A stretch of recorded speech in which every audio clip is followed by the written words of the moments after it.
A defining name of the times we are living in is polar crisis.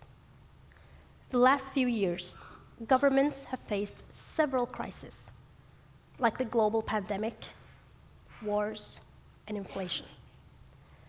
To avoid that these shocks escalate into economic disasters, governments rely on the support of the International Monetary Fund, IMF. Our next speaker has been leading the IMF through these turbulent years. And since she took charge, the IMF has injected about $1 trillion in reserves to governments. I am honored to share with you a message from IMF's Managing Director, Kristalina Georgieva. Take a look at this. Hello. Let me thank Norad for the opportunity to share a few thoughts at the 2025 Norad Conference.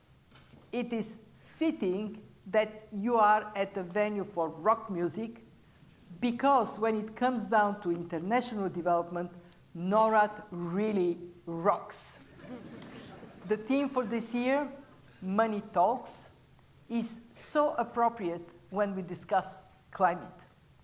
It takes money to build climate-resilient infrastructure, deploy renewable energy technologies, retrain people for green jobs. And we lose money, a lot of it, when climate disasters hit. Climate change presents a huge risk to economic and financial stability, the very topic the IMF is set to address. So let me walk you through how climate change impacts financial stability. It does it in two big ways. First, there are the physical risks and costs, homes and roads swept away in the rising floods or wildfires, crops lost to worsening drought. Over time, farmland can become permanently lost to rising salinity, while coastal areas can become uninsurable, and then people would move out, leading to loss of economic opportunities. The second set of risks relate to the green transition, a decades-long transformation. New industries are rising. Existing industries, like automobiles, are changing.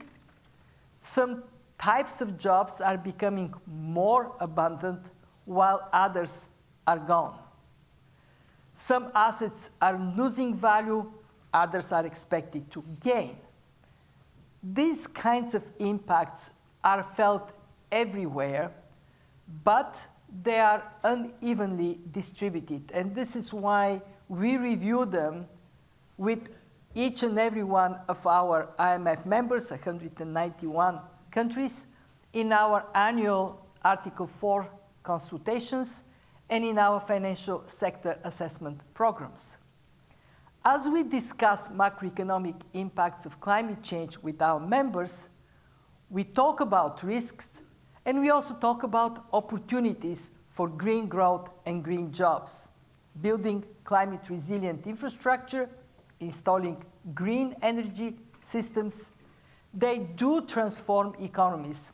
Just a personal example, I installed a Tesla solar roof on my house, much more sophisticated than a traditional roof, requires highly specialized skills, and provides for good jobs with good wages.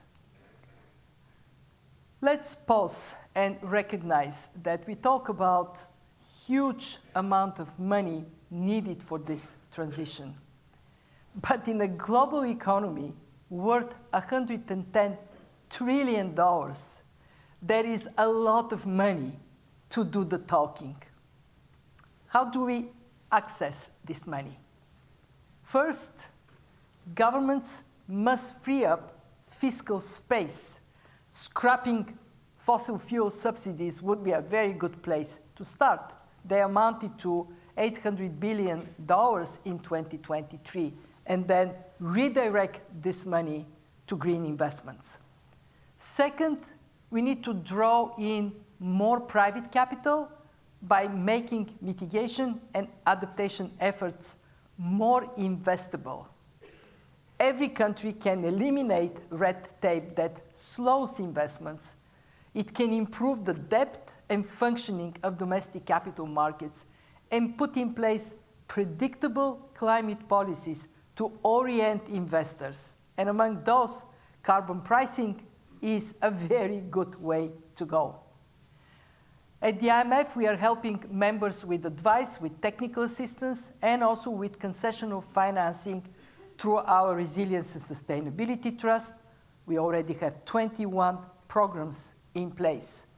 And we are doing so in partnership with Norad, whose support has helped strengthen our climate-related capacity development in Africa. So let me finish with this. With leaders like Norad, with leaders like those of you in this room, we can make money talk. We can address the challenge of climate and development together. Thank you.